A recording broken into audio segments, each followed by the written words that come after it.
మీ car EMI కట్టలేకపోతున్నారా? మీ car EMI మేము కడతాం. ఈ నెంబర్కి కాల్ చేయండి.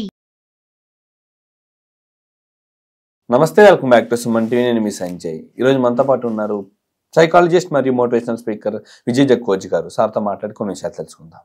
సార్, హైదరాబాద్లోనే రీసెంట్గా ప్రణీత అనే యువతి సెల్ఫీ వీడియో తీసుకుంటూ సూసైడ్ చేసుకున్నారు. సూసైడ్ అటెంప్ట్ చేసుకున్నారు. ఇప్పుడు ఆమె పరిస్థితి కూడా చాలా విషమంగా ఉంది. ఆసుపత్రిలో తనే చికిత్స పొందుతున్నట్టు తెలుస్తుంది. అండ్ సార్, ఇక్కడ ఆ సూసైడ్ గల కారణాలు చూసుకుంటే అత్త మామ మరియు కట్టుకున్న భర్త వేధింపులు తట్టుకోలేక సూసైడ్ చేసుకోవడానికి ప్రయత్నించినట్టు తెలుస్తుంది. కొడుకు పెళ్లి చేసుకున్న అమ్మాయిని, ఒక కూతురు వయసు ఉన్న అమ్మాయిని అత్త మామలు ఇంత దారుణంగా హింసించాలన్న ఆలోచనలు ఎలా వస్తున్నాయి వాళ్ళకి?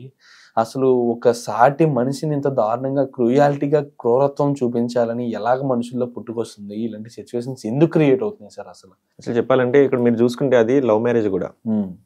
లవ్ చేసి పెళ్లి చేసుకుంది అమ్మాయి. అవును. ఇంట్లో ఒప్పించి మరీ పెళ్లి చేసుకుంది. ఇంట్లో ఫస్ట్ వాళ్ళ బ్రదర్స్ కానీ ఫ్యామిలీ కానీ నచ్చలేదు. అయినా పర్లేదు, పాప అమ్మాయి బాగుంటది, వాళ్ళ అబ్బాయి కూడా ఫ్యామిలీ మంచిదని చేసుకున్నారు.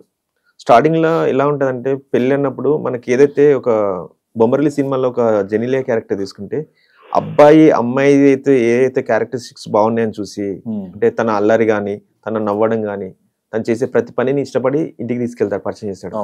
అదే పనులు ఇంటికి వచ్చిన తర్వాత వాళ్ళ నాన్న ముందు చేస్తుంటే సహించలేడు. ఆ సీక్వెన్స్ చూడండి. ఏదైతే ఇష్టపడి ఆ వ్యక్తిని ఇష్టపడతారో అది కొన్ని రాను ఏంటంటే కష్టంగా మారిపోతుంది. చాలా మంది లవ్ మ్యారేజ్ లో కావచ్చు, అరేంజ్డ్ మ్యారేజ్ లో కావచ్చు, అంటే ఫస్ట్ లో ఇచ్చినంత ప్రేమ ఇవ్వలేరు. అవి నచ్చి మాత్రమే చేస్తారు కదా. వాళ్ళకి ఏంటంటే చిన్నప్పటి నుంచి పెరిగిన కాబట్టి కొన్ని అలవాట్లు మార్చుకోలేరు. ఎక్కడికి వెళ్ళినా కూడా ఏదో సందర్భంలో ఎన్ని రోజులని నటిస్తారు అత్త ముందు కూడా. ఇప్పుడు పేరెంట్స్ కూడా, అబ్బాయి తరఫున కూడా వాళ్ళ పేరెంట్స్ ఎలా ఆలోచించారంటే, ఒక అమ్మాయి మన ఇంటికి వచ్చింది, అన్ని వదిలేసింది, పేరెంట్స్ ని సిబ్లింగ్స్ ని. ఒక అమ్మాయి చూడండి, ఒక 25 years వేరే వాతావరణంలో పెరుగుతుంది, వేరే ప్రేమతో పెరుగుతుంది, వేరే తిండి అలవాట్లు కూడా వేరేలా ఉంటాయి. అలాంటి అమ్మాయి మన దగ్గరకు వచ్చి ఇమీడియట్లీ అడ్జస్ట్ కావాలంటే ఎలా అడ్జస్ట్ అవుతారు? చాలా మంది ఇన్లాస్ కి ఉండే ఒక పెద్ద కాంప్లైంట్ ఏంటంటే, అమ్మాయి మేము చెప్పినట్టు తినట్లేదు, మేము పెట్టిన ఫుడ్ తినట్లేదు. ఎలా తింటది? ఒక 20 సంవత్సరాలు ఒక వాతావరణంలో పెరిగింది, 20 సంవత్సరాలు ఒక ప్రేమలో బతికింది, 20 సంవత్సరాలు ఒక ప్యాంపరింగ్ తో పెరిగింది. సడన్ గా వచ్చి ఇమీడియట్లీ ఏదైనా స్విచ్ ఆన్ స్విచ్ ఆఫ్ చేసినట్ట నుంచి అలా దూకి బౌండరీ నుంచి ఆ బౌండరీలోకి చూడతాను. తనకంటూ ఒక ప్రైవసీ, తనకంటూ ఒక ప్రేమ కావాలని చూస్తుంది కదా తన సైడ్ నుంచి కూడా. అలాంటిది ఇవ్వనప్పుడు చాలా మంది అదే కాకుండా ఎంత ఘోరంగా హింసిస్తారంటే, ఇదే కేసులో చూసుకుంటే తన రూమ్ లో వేసి ఫుడ్ కూడా ఇవ్వట్లేదట తనకి. అంటే ఎంత కఠినత చూడండి. సరే, అబ్బాయిలు చేస్తున్నారంటే ఒక ఆపోజిట్ సెక్స్ అనుకోవచ్చు, లేడీ ఒక అత్త అదే కోడలనే స్థాయి నుంచి ఆ స్థాయికి వచ్చింది కదా. ఒక లేడీస్ కి ఎన్ని ప్రాబ్లమ్స్ ఉంటాయో తెలుసు వాళ్ళకి. సైకలాజికల్ గా కావచ్చు కానీ, ఫిజికల్ గా కావచ్చు కానీ, ఎన్నో ప్రాబ్లమ్స్ ఉంటాయి వాళ్ళకు. అలా ఉన్నప్పుడు వాళ్ళు ఎంత బాగా ఆలోచించాలి ఒక లేడీ గురించి. మీరు అన్నట్టు కూతురు వయసు తనది, ఒక కూతురులా చూసుకోవచ్చు కదా, ప్రేమని ఇవ్వచ్చు కదా. ఇలా ఇవ్వనప్పుడు ఏమైందంటే, అమ్మాయిలకు చాలా మందికి ఏంటంటే, భర్తలు కూడా ఇలాంటి విషయాలు ఏంటంటే ఒక బ్యాలెన్సింగ్ గా ఉండాలి. ఫర్ ఎగ్జాంపుల్, ఇంటికి వచ్చేతోనే అమ్మలు వచ్చి కాంప్లైంట్ ఇచ్చినప్పుడు ఒకసారి ఆలోచించాలి, తను అలాంటి అమ్మాయా కాదా. లేదు, ఇమీడియట్లీ అమ్మ ఇచ్చడుతోనే, ఇంజక్షన్ ఇచ్చడుతోనే ఇక్కడికి వచ్చి యాక్షన్ చూపిస్తారు. సూసైడ్ చేసుకోవడానికి ప్రయత్నించిన అమ్మాయి ఒక డాక్టర్. ఎస్, తను నార్మల్గా చూస్తుంటే డాక్టర్స్ అండ్ పోలీసులు కూడా, ఇలాంటి ఫీల్డ్లో ఉన్న వాళ్ళు కూడా అలాంటి క్రైమ్ సీన్స్ని చూసి, ఇలాంటి కఠినమైన సిచ్యువేషన్స్ని అన్నిటికీ కూడా వాళ్ళు స్టేబుల్గా ఉండగలే మనస్తత్వం కలిగి ఉంటుంది. అంటే ఎలాంటి ప్రెజర్ అన్నా తీసుకోగలరు. ఎంత అంటే ఒక రక్తాన్ని కానీ, ఒక క్రైమ్ సీన్ కానీ చూసి స్టేబుల్గా ఉండగలిగిన వ్యక్తులు ఎవరు ఉన్నారంటే ఒక డాక్టర్, ఒక పోలీస్ లేదా ఆర్మీ పర్సన్. అలాంటి సంథింగ్ అలాంటి జాబ్ చేసే వ్యక్తి ఇలాంటి సూసైడ్ కి పాల్పడిందంటే వాళ్ళు ఎంత దారుణంగా హింసించుండే అవకాశం. ఇక్కడ ఏమైతుందంటే, ఎప్పుడైనా కూడా చూస్తే మనకి హై ప్రెజర్ ఇచ్చినప్పుడు మనం ఏమంటారు, చిన్న పిల్లిని కూడా రూమ్ లోకి ఇస్తే పులిలా మారుతారు. ఇక్కడ కూడా ఏంటంటే, ప్రెషర్ తట్టుకునే వరకే తట్టుకుంటారు ఎవరైనా. అది ఎంత పెద్ద పర్సన్ అయినా, వాళ్ళు అంటే మోటివేట్ చేసే వ్యక్తి కూడా ఆ ప్రెషర్ ని ఎక్కువ కన్నా ఎక్కువ ఇస్తే ఏమవుతుంది, అక్కడ బ్లాస్ట్ అయిపోతారు. ఇక్కడ ఈ అమ్మాయి విషయంలో జరిగింది. ఇక్కడ ఏంది, చాలా సార్లు వాళ్ళ నాన్నకి అమ్మకి చెప్పింది. వాళ్ళ అమ్మ నాన్న కూడా ఏంటంటారు, ఏం కదమ్మా, మారిపోతాడు అని 6 years నుంచి చెప్తూనే వస్తున్నారు. మనకు కావాలంటే లీగల్గా వెళ్తామని. లీగల్కి వెళ్తే ఏమవుతుంది, డాక్టర్స్ అంటే లాయర్స్ ఇంటికి వచ్చి చూస్తారా, జడ్జి చూస్తారా ఇంటికి వచ్చి, పోలీసు వాళ్ళు చూస్తారా? వాళ్ళకంటూ చాలా ఇలాంటి కొన్ని వేలు వస్తుంటాయి. వాళ్ళు అక్కడికి పిలిచి తీర్పు చెప్తారని కావచ్చు కానీ, వాళ్ళ బాధల్ని మాత్రం ఎవరు చూడాలి? పేరెంట్స్. యాజ్ ఏ పేరెంట్స్ గా వాళ్ళని కూర్చోబెట్టి అడగాలి, అసలు ఎందుకు ఇలా చేస్తున్నావు మా అమ్మాయితోని, ఏమైనా ప్రాబ్లం ఉందా, మార్చుకునేది ఏమైనా ఉందా, వాళ్ళిద్దరు కూర్చొని మాట్లాడితే కదా తెలిసేది. ఎంతమంది పేరెంట్స్ అలా ఆలోచిస్తున్నారు. ఇక్కడ నాట్ ఓన్లీ అమ్మాయిల విషయంలో కాదు, అబ్బాయిలకు కూడా ఇలాంటివి జరుగుతున్నాయి. ఇమీడియట్లీ అమ్మాయి చెప్పుడుతోనే వీళ్ళు రెస్పాండ్ అయ్యి లేదు నువ్వు ఉన్నద్దు వచ్చేసి అని. ఇక్కడ ఏంటంటే చూసుకుంటే ఫస్ట్ స్పార్క్ అనేది ఇద్దరు వల్లనే జరుగుతుంది, ఒక్కరి వల్ల జరగదు ఇక్కడ. ఎందుకంటే ఒకరినొకరు అర్థం చేసుకోలేదు. రిలేషన్లోకి వచ్చినామంటే మనం ఏంటంటే వాళ్ళకి స్పేస్ ఇవ్వాలి ఫస్ట్. ఒక సిచ్యువేషన్ లో ఒకతను ఇబ్బంది పడుతున్నాడంటే వాళ్ళకి అంత టైం ఇవ్వాలి, వాళ్ళు రికవర్ అయ్యే టైం ఇవ్వాలి. ఆ టైంలో వాళ్ళని ప్రెజరైజ్ చేశారనుకోండి, ఒక స్వేచ్ఛ మీద మనం కాల్ పెట్టి ప్రెజర్ చేసినట్టయితే కదా. ఇప్పుడు ఆ అమ్మాయికి మేబీ ఆ ఉన్న డాక్టర్ అంటే టైం ఉండదు వాళ్ళకి, వాళ్ళు బిజీగా ఉంటారు. మనం డాక్టర్స్ చూస్తున్న పోలీస్ డిపార్ట్మెంట్, లాయర్లు వీళ్ళు ఎప్పుడు బిజీగా ఉండే, ఎందుకంటే సోషల్ లైఫ్ కి చాలా కనెక్టివిటీగా ఉంటారు వీళ్ళు. అలాంటి అమ్మాయిని తీసుకొచ్చి దట్టు లవ్ మ్యారేజ్ చేసుకున్నాడు అబ్బాయి, ఎంత ప్రేమ చూసుకోవాలి. ఆ ప్రేమ అనేది పోవడం వల్ల ఏంటంటే వాళ్ళకు ఇంకోటి, అమ్మాయి ఈ సూసైడ్ చేసుకోవడానికి కారణం ఏంటంటే నా వల్ల తల్లిదండ్రులు అవమానపడుతున్నారు అనేది మెయిన్ కాన్సెప్ట్. తను ఇబ్బంది పడుతున్నారని కాదు, నా వల్ల మీరు తిట్లు తింటున్నారు. ఆ వీడియోలో చూస్తే మనకు అర్థమవుతుంది, నా వల్ల మీరు ఇబ్బంది పడుతున్నారు అంటే. చూడండి, అమ్మాయి పేరెంట్స్ కూడా పాప గురించి అంత సెన్సిటివ్ గా ఆలోచించలేదు. అరే నా కూతురు ఇబ్బంది పడుతుంది, నేను వెళ్ళి మాట్లాడాలి అని ఆలోచించకుండా ఈ అమ్మాయి వాళ్ళ పేరెంట్స్ నా వల్ల తిట్లు తింటున్నారు, నా బ్రదర్ ఇబ్బంది పడుతున్నారని, అమ్మాయి అంటే నా ఎగ్జిస్టెన్సీ వల్లనే కదా ఈ బాధలన్నీ, ఆ ఎగ్జిస్టెన్సీ నాకు లేకుంటే అంటే చచ్చిపోతే ఈ బాధలే ఉండే కదా ఎవరికని అలాంటి డిసిషన్స్ తీసుకుంటున్నారు. చూసుకుంటే మనకు పేరెంట్స్ కానీ ఆపోజిట్ రెండు సైడ్ల ఒక అమ్మాయిని కానీ అబ్బాయిని కానీ ఏదైనా ప్రాబ్లం ఉంటే వాళ్ళను కన్సల్ట్ చేయాలి ఫస్ట్. అసలు ఏంటి, ఏమైనా ప్రాబ్లం ఉందా నాన్న, అసలు అమ్మాయి బాగుండట్లేదా, అబ్బాయి బాగుండట్లేదా, మీరు బాగుండాలంటే వాళ్ళు ఎలా ఉండాలని బోత్ ద సైడ్ పేరెంట్స్. ఎవరో ఒక చిన్న గొడవ అయితే 100 మందిని పిలుస్తారండి, ఆ 100 మంది వాళ్ళ జీవితాలు ఉంటారా. వచ్చేటోళ్ళు ఏంటంటే టీవీ షో చూడడానికి వస్తారు. చాలా మందికి వచ్చేటోళ్ళకి ఏంటంటే దాన్ని ప్రొలాంగ్ చేయాలని చూస్తారు. చూడండి, ఎప్పుడన్నా భార్య భర్తలు కౌన్సిలింగ్ చేయాలంటే ఫస్ట్ అడగాల్సింది ఏం తెలుసా క్వశ్చన్, మీకు మంచిగా ఉండడానికి కావాల్సిన కారణాలు ఏంటి. చాలా మంది ఏమంటారంటే కూర్చొని దాన్ని చాలా మంది ప్రొవోక్ చేసే విధానం ఎలా ఉంటుంది అంటే క్వశ్చన్ లో ప్రాపర్ వేలోనే అడుగుతారు. అబ్బాయి నేను ఎన్నిసార్లు కొట్టాడు, ఎన్నిసార్లు తిట్టాడు అంటే వాళ్ళ మధ్యలో ప్రేమను కలిగించే విషయాలు అడగాలి. కానీ ఇలాంటి ద్వేషపూరితమైన క్వశ్చన్లు అడిగితే అమ్మాయికి రీకాల్ చేసుకుంటది, నన్ను ఇన్నిసార్లు తిట్టాడు, ఇన్నిసార్లు కొట్టాడు, ఇన్నిసార్లు అవమానించబడ్డాడు. అలా కాకుండా మీ మధ్యలో జరిగిన ప్రేమ ఎన్ని సందర్భాలు ఉన్నాయని అంటే అవి గుర్తు చేసుకోవడం వల్ల అరే ఈయనతో ఇంత బాగున్నాను కదా, ఆమెతో అంత బాగున్నాను కానీ ఆలోచన వస్తుంది వాళ్ళకి. లవ్ మ్యారేజ్ చేసుకున్న వ్యక్తుల మధ్య వీళ్ళ మధ్య మనస్పర్ధలు రావడం పక్కన పెడితే భర్త అనేది క్రూయాలిటీ చూపించినట్టు తెలుస్తుంది. అవును, అసలు ప్రేమించి పెళ్లి చేసుకున్న అమ్మాయిపై ఇంత క్రూయాలిటీ చూపించే అంత కారణాలు ఏముంటాయి అసలు? అలా అంత క్రూయాలిటీ చూపించడానికి గల సంథింగ్ ఆయనలో చేంజెస్ ఎలాంటి చేంజెస్ వస్తాయి అంటారు వాళ్ళ పర్సన్స్ లో? ఏంటంటే మనకి స్టార్టింగ్ లో చెప్పాను కదా, ప్రేమలో టైం లేదంటే పెళ్లి ఎవరితోనే కొత్తదనం ఉంటది. అంతా ఏది చేసినా భార్య నవ్వినా ఏడ్చినా అన్ని బాగానే ఉన్నాయి అంటారు అన్నట్టు. ఓకే సార్, దాన్ని మీరు అన్నది కరెక్టే. ఒక ఫస్ట్ లో ఉన్న ప్రేమల తర్వాత లేకపోవచ్చు, ఫస్ట్ లో ఇంట్రెస్ట్ తర్వాత లేకపోవచ్చు. కానీ ఇంట్రెస్ట్ లేకపోతే తనపై కొంచెం ప్రేమ తగ్గాలి, లేకపోతే తనని టీచ్ చేసే విధానంలో మార్పులు రావాలి, లేకపోతే పట్టించుకోవడం మానేయాలి.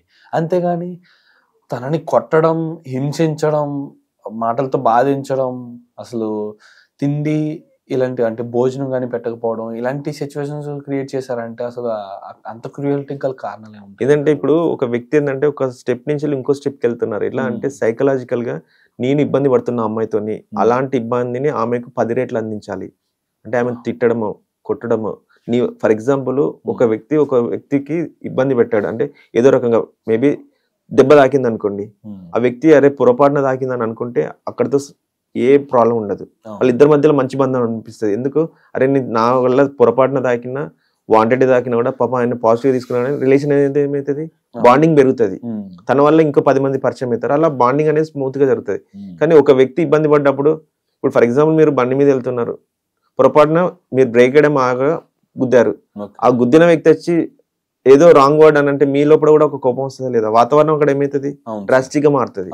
అదే వ్యక్తి వచ్చి మీరు ఇమీడియట్లీ రెస్పాండ్ అయ్యి సారీ సార్ పొరపాటున తాగిందని ఆయన కూడా ఒక ఇమీడియట్లీ కూడా ఓకే అన్నప్పుడు ఆ ఇద్దరి మధ్యలో స్మైల్ ఎక్స్చేంజ్ అయినప్పుడు ఎంత బాగుంటది. అది ఆ డే కూడా హ్యాపీగా జరిగిపోతుంది. అక్కడి నుంచి వెళ్ళిపోతారు ఇద్దరు. ఎక్స్చేంజ్ అయితే ఇంకొంచెం క్లోజ్ అయితే మీరు ఎక్కడ ఉంటారు ఏంటనేది ఉంటది.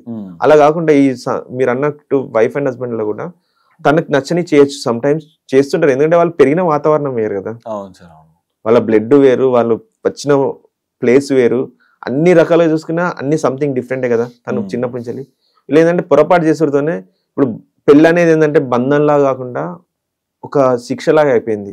నువ్వు ఏ చెప్పినా చేయాలంతే. లవ్ లో ఉన్నప్పుడు ఏంటంటే ఒక ఇన్ఫీరియారిటీ కాంప్లెక్స్ ఉంటది. నిన్ను ఏదైనా పొరపాటు చేస్తే వెళ్ళిపోతుందేమో అనే భయం. ఎందుకంటే ఇక్కడ బంధం అనేది లేదు. పెళ్ళనే బంధంలో ఏంటంటే ఒక సెక్యూరిటీ వస్తుంది అన్నట్టు.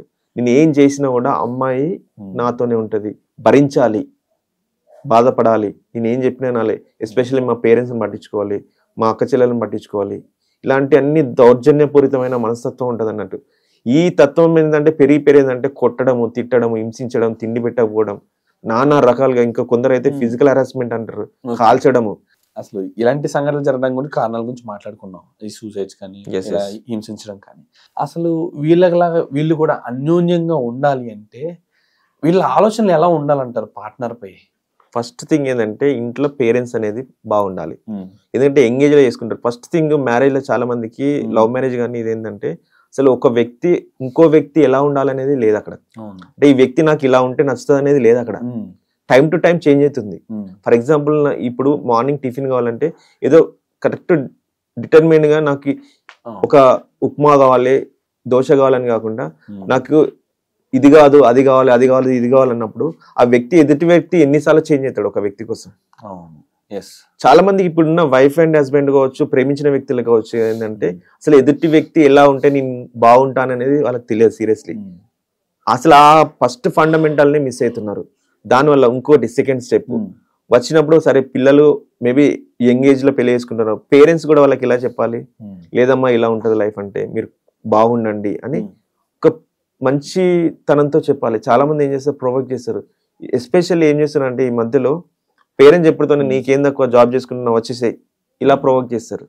అక్కడ బంధం ఏముంది? అవునా కదా. ఇంకా కొందరు ఇంకా నెక్స్ట్ లెవెల్కి ఏంటంటే కొట్టు, తిట్టు, నువ్వు చెప్పినట్టు వింటారని ఇలా. ఎగ్జాక్ట్లీ ఇప్పుడు తల్లిదండ్రుల మైండ్ సెట్ కూడా చూసుకుంటే చాలా క్రూయల్ గా అనిపిస్తుందని మీరు అన్నట్టుగా. పిల్లలే కదా అడ్జస్ట్ అవ్వు. ఇప్పుడు అక్కడ ఇక్కడ ఈ సంఘటనలో చూసుకుంటే ఇప్పుడు మాట్లాడుకునే సంఘటనలో ఒకవైపు తల్లిదండ్రులు పర్లేదమ్మా మారుతారు, అడ్జస్ట్ అవ్వు అని చెప్పేసి ఒక తల్లిదండ్రులు చెప్పారు. కానీ ఇంకొక సైడ్ తల్లిదండ్రులు చూసుకుంటే అడ్జస్ట్మెంట్ లేదు, హింసిస్తున్నారు. అసలు ఎలా ఉందంటే తల్లిదండ్రులు ఎంత రియాలిటీ ఉన్నప్పుడు పిల్లలు ఎలా కలిసి. ఇంకొకటి బయటికి రావట్లేదు కానీ ఇంకో ఘోరమైన విషయం కూడా జరుగుతుంది అమ్మాయిల మీద. ఎలా అంటే భర్తలు లేనప్పుడు, ఇంట్లో ఎవరు లేనప్పుడు, అంటే ఇంట్లో ఉన్న ఒక మామయ్య అనేది తండ్రితో సమానం. వాళ్ళు కూడా ఫిజికల్ గా ఇబ్బంది పెడుతున్నారు చాలా మంది. రీసెంట్లీ చాలా 2-3 కేసులు చూసాను. రీసెంట్లీ నేను ఒక కేసు నాతో నిన్ననే డిస్కషన్ అయింది అన్నట్టు.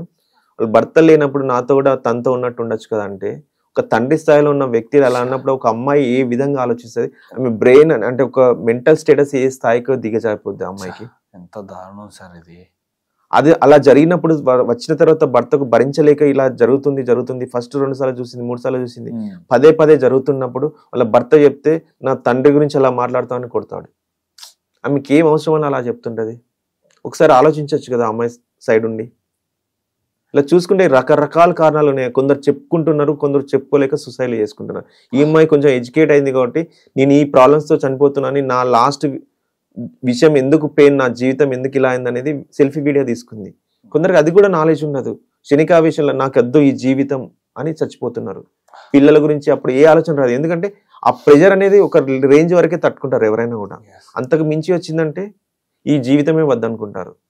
Especially both the side parents వాళ్ళ పెళ్లి చేశారు కాబట్టి, మీరే చేశారు కాబట్టి వాళ్ళ గురించి జీవితాన్ని ముందు తెలిసిన బాధ్యత మీరే. వాళ్ళు ఏదైనా ఇబ్బంది పడుతున్నా కూడా వాళ్ళకి నచ్చ చెప్పాలి, లేదమ్మా ఇలా ఉంటది, ఇలా ఉండండి అని బోత్ ద సైడ్స్ పేరెంట్స్ మాట్లాడుకోవాలి. అలా ఉన్నప్పుడు ఏ ఒక్క జీవితం కూడా ఇలాంటి సూసైడ్ స్థాయికి రాదు.